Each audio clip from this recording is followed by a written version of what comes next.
दोस्तों नमस्कार, आप देख रहे हैं जनपद मिरर। पंचायत चुनाव में शिक्षक समेत कई कर्मचारियों की मौत कोरोना की वजह से हुई, तो सरकार ने आगे बढ़कर मदद का ऐलान भी किया। सरकारी ऐलान के बाद सरकार ने राज्य निर्वाचन आयोग के माध्यम से सभी जनपद से कोविड से हुई मौत की सूची मंगाना शुरू किया। इसी क्रम में बेसिक शिक्षा विभाग द्वारा जारी किए गए पत्र में बताया गया कि चुनाव के दौरान सिर्फ 3 शिक्षकों की मृत्यु हुई है, जबकि शिक्षक संघ 1621 शिक्षकों की मौत का दावा कर रहा है। शिक्षा विभाग द्वारा जारी पत्र के बाद यूपी में राजनीति गर्मा गई है। विपक्ष सरकार पर आंकड़ों को छिपाने का आरोप लगा रहा है। विपक्ष का कहना है कि नदियों में 100 बह रहे हैं, लेकिन सरकार लगातार नजरअंदाज कर रही है। मात्र 3 शिक्षकों की मृत्यु कोरोना से हुई है, जबकि उनके नाम हैं, नंबर हैं, उनकी ड्यूटी लगी थी, इसके प्रमाण हैं। आदित्यनाथ जी, ऐसा मत कीजिए। उनके परिवार वालों को नौकरी और 1-1 करोड़ का मुआवजा दीजिए। आम आदमी पार्टी ऐसी मांग करती है। 1621 लोगों की मृत्यु चुनाव के दौरान हुई।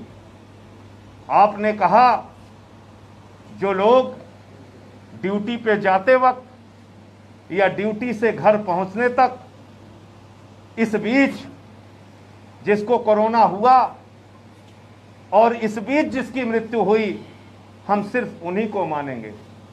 ये अजीब बात है। अगर कोई व्यक्ति चुनाव की ड्यूटी से संक्रमित हुआ, घर पर आया, इलाज के दौरान अस्पताल में उसकी मृत्यु हो गई, उसको आप मृत्यु नहीं मानेंगे? ऐसा अन्याय और अत्याचार। तो इसलिए जो आंकड़े सामने आए हैं, और हाईकोर्ट ने भी आपसे पूछा है, और हाईकोर्ट ने तो ऐसी तल्ख टिप्पणी की है, तो कोई दूसरी सरकार होती तो शर्म से डूब के नाक भर चुल्लू में अपना नाक रगड़ लेती। लेकिन ये बेशर्म सरकार है, और मुझे उम्मीद भी नहीं है कि योगी आदित्यनाथ जी को अपनी कुर्सी छोड़ने वाले हैं। लेकिन जो टिप्पणी हाईकोर्ट की है कि उत्तर प्रदेश की व्यवस्था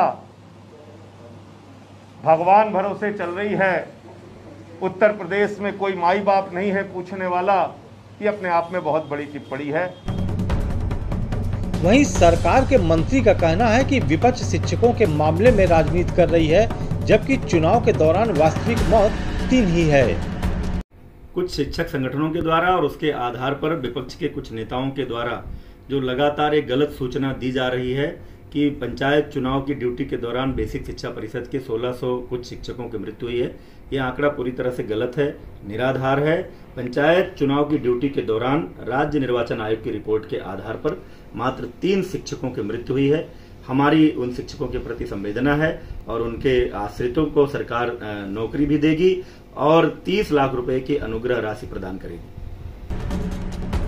बहरहाल सरकार चाहे किसी की भी हो, जब सत्ता में होती है तो उसे विपक्ष की दलील राजनीति ही लगती है। ऐसे में सवाल ये उठता है कि यदि शिक्षकों के मौत के मामले में सरकारी आंकड़ा 3 है, तो क्या बाकी लोगों ने आत्महत्या की है?